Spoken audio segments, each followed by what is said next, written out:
जय श्री राम दोस्तों। आज हम बात करेंगे माँ शबरी की कहानी के बारे में। बात भगवान राम के जन्म से पहले की है, जब भील आदिवासी कबीले के मुखिया अज के घर बेटी पैदा हुई। उसका नाम सबरी रखा।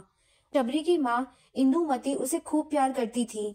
बचपन से ही शबरी पशु पक्षियों की भाषा समझकर उनसे बातें किया करती थी, और जब शबरी की माँ उसे देखती तो कुछ समझ नहीं पाती। कुछ समय बाद एक पंडित ने शबरी के परिवार को बताया कि वो आगे चलकर सन्यासी बन सकती है। इस बात का पता चलते ही शबरी के पिता ने उसका रिश्ता तय कर दिया। जैसे ही शादी का दिन नजदीक आया, शबरी के घर वालों ने खूब सारी बकरियां और अन्य जानवर घर के पास लाकर बांध दिए। एक दिन शबरी की माँ जब उसके बाल बना रही थी तो उसने माँ से पूछा, इतने सारे जानवर हमारे घर क्यों लाए हैं? माँ ने जवाब दिया, बेटी तुम्हारे विवाह होने वाला है, इसीलिए हम लोगों ने इनका इंतजाम बलि के लिए किया है। तुम्हारी शादी के दिन ही बलि प्रथा होगी और फिर इनसे स्वादिष्ट भोजन बनाकर सबको परोसा जाएगा। यह सब सुनकर शबरी दुखी हो गई। काफी देर तक शबरी ने उन जानवरों को आजाद करने के बारे में सोचा। सोचते सोचते शबरी के मन में हुआ कि अगर ये जानवर यहाँ नहीं होंगे तो इनकी बलि रुक सकती है। ऐसा नहीं हुआ तो मेरे घर से कहीं चले जाने पर ही यह बलि रुकेगी। जब मैं ही नहीं रहूंगी तब ना ये विवाह होगा और ना ही बलि प्रथा होगी।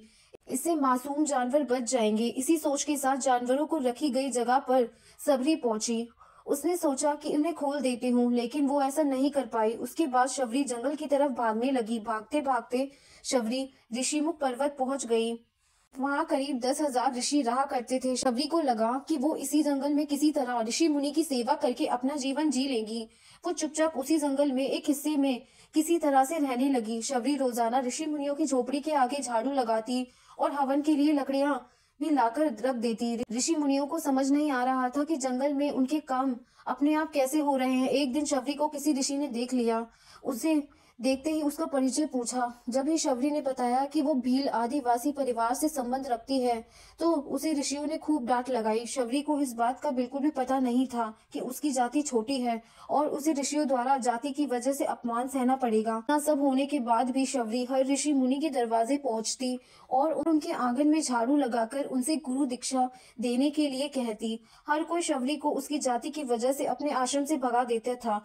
ऐसा होते होते काफी समय बीत गया। उसके बाद शबरी मातंग ऋषि की कुटिया में पहुंची। वहां पहुंचकर मातंग ऋषि को शबरी ने बताया कि उनसे गुरु दीक्षा लेना चाहती है। उन्होंने खुशी खुशी उसे अपने गुरुकुल में रहने दिया और भगवान से जोड़ा। अपने गुरु मातंग ऋषि की सेवा करने में कोई कसर नहीं छोड़ी। वो गुरुकुल के सारे काम करती। शबरी से खुश होकर मातंग ऋषि ने उन्हें बेटी मान लिया था। समय के साथ मातंग ऋषि का शरीर बूढ़ा हो गया। उन्होंने एक दिन शबरी को अपने पास बुलाया और कहा, बेटी मैं अपना देह त्यागना चाह रहा हूँ।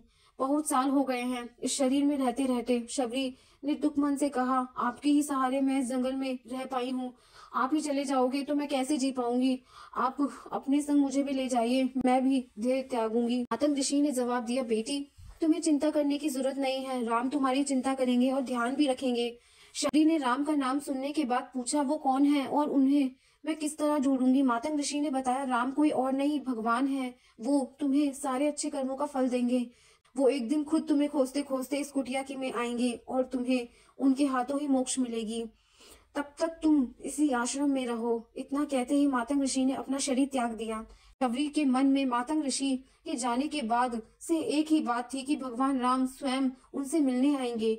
वो रोज भगवान राम से मिलने के लिए बाग से अच्छे अच्छे फूल लाकर पूरा आश्रम सजाती और भगवान के लिए बेर तोड़कर लाती। भगवान के लिए बेर चुनते हुए शबरी उन्हें चख लेती थी ताकि वो सिर्फ मीठे बेर ही रहें। रोजाना शबरी इसी तरह भगवान के दर्शन की आस में फूल और बेर इकट्ठा करती रहती थी। इसी तरह इंतजार में कई साल बीत गए। शबरी का शरीर एकदम वृद्ध हो गया। एक दिन आश्रम के पास के ही एक तालाब में शबरी पानी लेने गई थी। तब पास के ही एक ऋषि ने उसे अछूत कहते हुए वहां से भागने के लिए कहा और एक पत्थर मारा। वो पत्थर जब शबरी को लगा तो उसे चोट लगी और खून बहने लगा। बहते हुए खून की एक बूंद उसी तालाब के पानी में गिर गई। तभी पूरा तालाब का पानी खून में बदल गया। ये सब होता देखकर ऋषि ने शबरी को ही डांटा और कहा कि पापनी, तुम्हारी वजह से पूरा पानी खराब हो गया। रोज ऋषि उसी पानी को साफ करने के लिए अपनी कई तरह की विद्याओं का इस्तेमाल करते।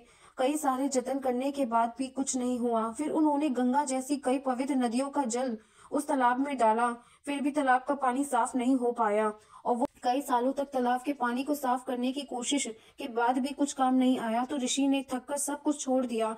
इस घटना के कई साल बाद भगवान राम अपनी पत्नी सीता के हरण के बाद उन्हें ढूंढते हुए उसी तालाब के पास पहुंचे।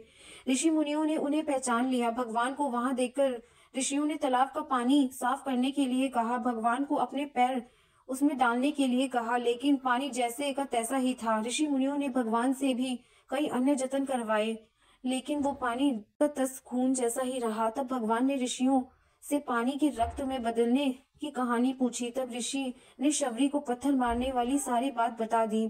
उसके बाद कहा कि वो महिला ही अपवित्र है, छोटी जाति की है, इसलिए सब कुछ हुआ है। उसी वक्त भगवान राम ने कहा कि ये सब आप लोगों के खराब वचनों से हुआ है। शबरी को इस तरह के शब्द बोलकर आप लोगों ने उसे नहीं बल्कि मेरे दिल को घायल किया है। इसी घायल दिल के रक्त का प्रतीक यह तालाब का पानी आज भी लाल है।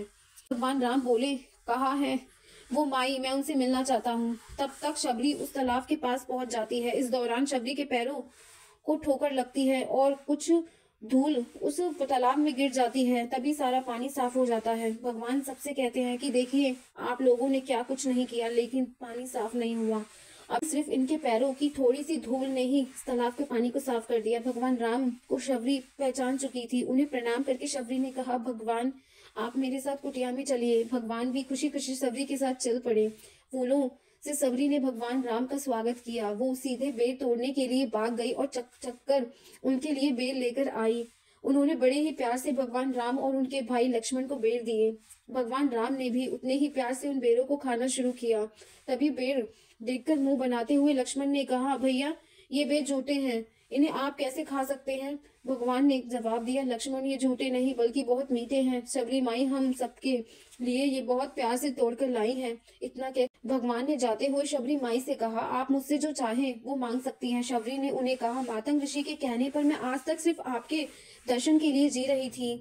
अब आप मुझे मोक्ष प्रदान कीजिए, मैं अपना शरीर आपके सामने ही त्यागूंगी। उसी वक्त शबरी ने अपना शरीर त्याग दिया। भगवान राम ने अपने हाथों से उनका अंतिम संस्कार किया और सीता माँ की खोज में आगे बढ़ गए। इस तरह से मातंग ऋषि की बात सच साबित हुई और शबरी को भगवान राम के दर्शन हुए। तभी भगवान राम को शबरी के राम भी कहा जाता है। इस कहानी से हमें यह सीख मिलती है कि सच्ची श्रद्धा हो तो भगवान भी दर्शन जरूर देते हैं। अपने भक्तों के लिए भगवान भी जरूर आते हैं, जैसे माँ शबरी के लिए आए थे। अगर मेरी ये वीडियो आप सबको पसंद आई तो मेरे चैनल को लाइक शेयर सब्सक्राइब जरूर करें।